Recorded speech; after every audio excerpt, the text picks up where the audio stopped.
I'm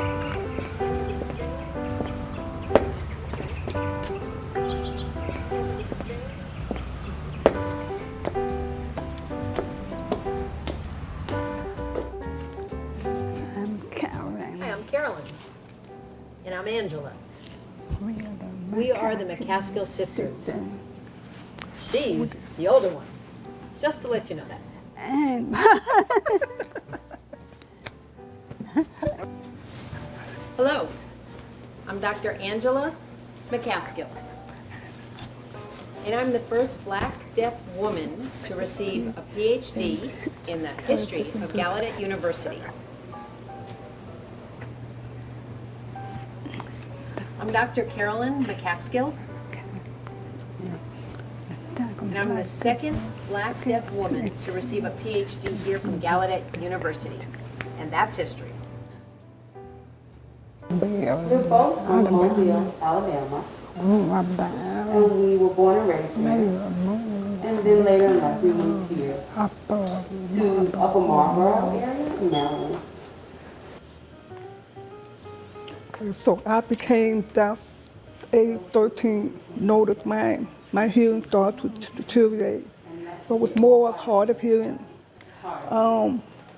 I could hear, but I could not comprehend what I was hearing.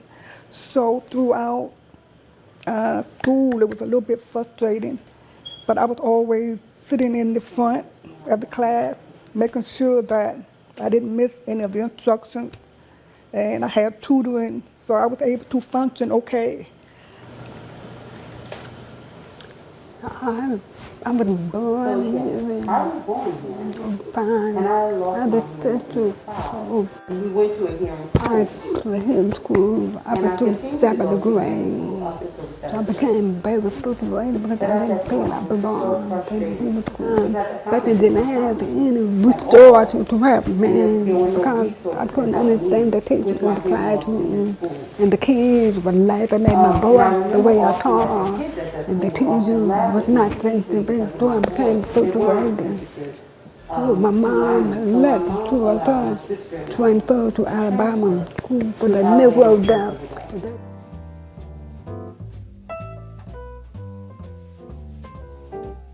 Where people can go to college. So I thought, liberal art, university in the world for the deaf. So for me, I was like, wow, there were other black deaf people in college like me. Wow, so that was inspiration for me to think about Gallaudet.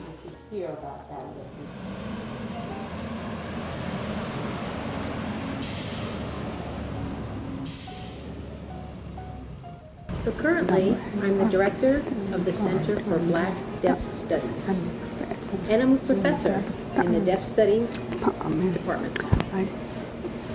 We have the opportunity now to share with everyone more about the Black Deaf experience, about our history and our culture and our language. So this book was published in 2011. So it tells the story about Black ASL and how it emerged. And it emerged as a result of segregation. And that was in deaf residential schools. So Black deaf signers much more used two-handed signing. Another feature that we found amongst Black deaf people was the actual location of where the sign was placed, and it was higher up on the head. Obstacles I faced as a Black deaf woman had always to do with equity in terms of access. I can remember when I applied for a job, and it took 3 months at that time for the agency to make a decision to even offer me the job. After they hired me, and I had worked there for a while, I asked because I was so curious about that. I talked with other co-workers. And people were a bit uncomfortable to actually even be honest with me about what had happened. But they said, you know, first of all, you're a woman. And I asked, was there anything else? And they said, because you're black. And then I asked, anything else even to that? They added, well, because you're deaf. So just in that one situation, there was autism, racism, and sexism at play.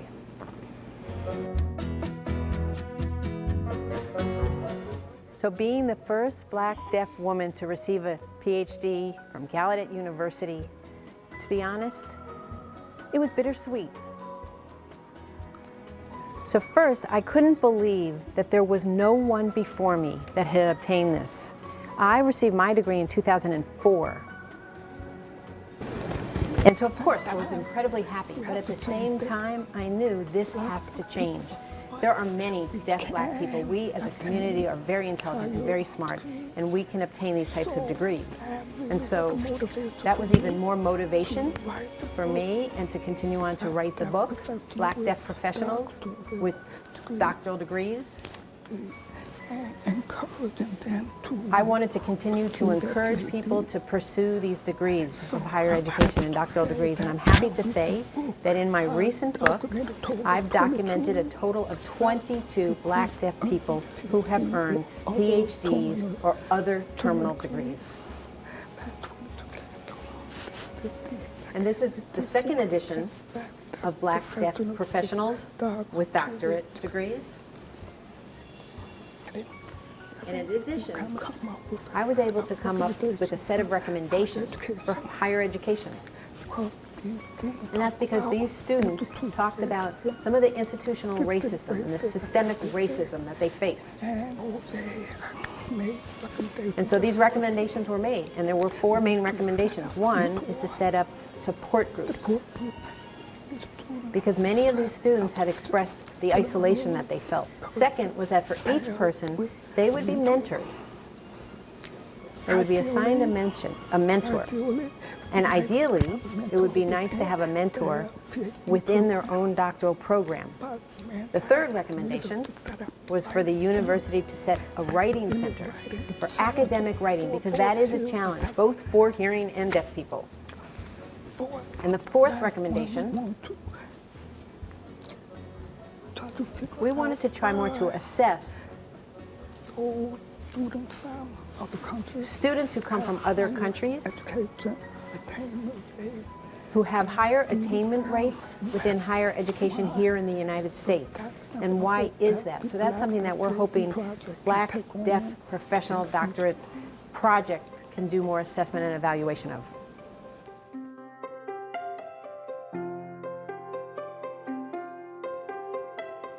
So Gallaudet to me is incredibly unique. I would say that people come from all over the world. They come here to the university, to Gallaudet, to learn. And it's a very diverse community here. And we're all signing. This is a signing community. You come to this campus, and there can be hearing people and deaf people, and yet everyone has to sign or learn to sign. I want to tell the hearing world that we are people same as you. We are intelligent same as you. We have knowledge, skills, and ability. Accept us for who we are. Include us. Embrace us like we do everyone else. Don't make me feel that I'm invisible.